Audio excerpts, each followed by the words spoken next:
Atlanta's water problems began with its creation. Founded in 1837 as a rail depot, Atlanta was never meant to be a city.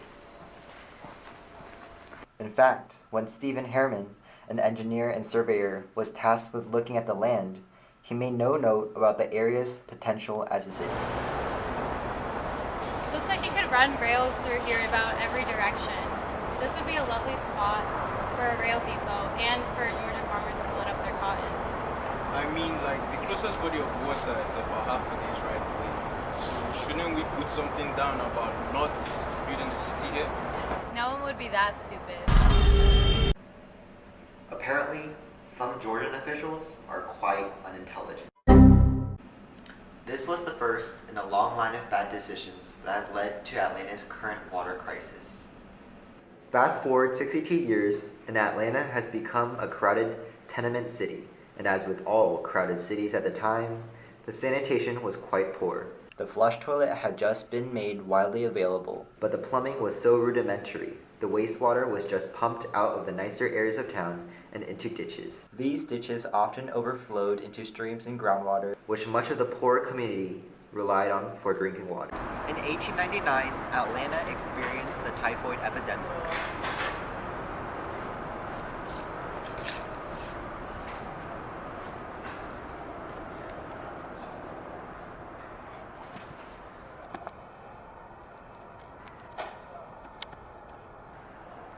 This prompted city officials to find a new source of water.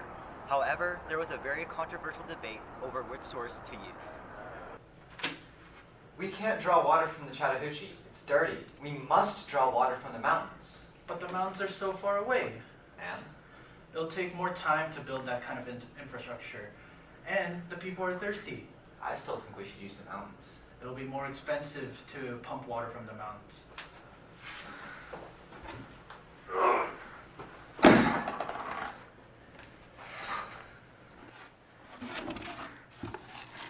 Maybe I should stop using public funds for my trips to the strip.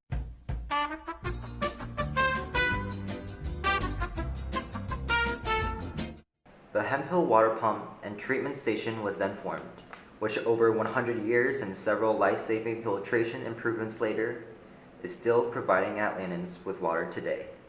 Although Atlantans now had a semi-clean water source, that didn't mean everybody was safe. In the slums on the outskirts of Atlanta, it was a different story. On the good days, sewage would flow around settlements, but when it stormed or when a stream was blocked, raw sewage would flow straight through streets and into homes. As a result, hookworm, roundworm, influenza, diphtheria, and tuberculosis ran rampant throughout the slums. As time went on, racism began causing water problems as well. This is where redlining, or limiting loans for anything in high-risk areas, comes in. The problem was, the vast majority of high-risk areas were just areas with a high concentration of minorities. These areas were, as a result, less developed and caused sanitation and sewage issues that last to this day. The causes of Atlanta's water problems are numerous and run deep.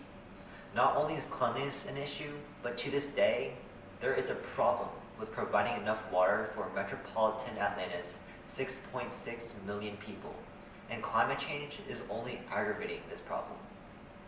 Atlantans now drink from streams, lakes, and rivers from 15 different counties and 6 different watersheds.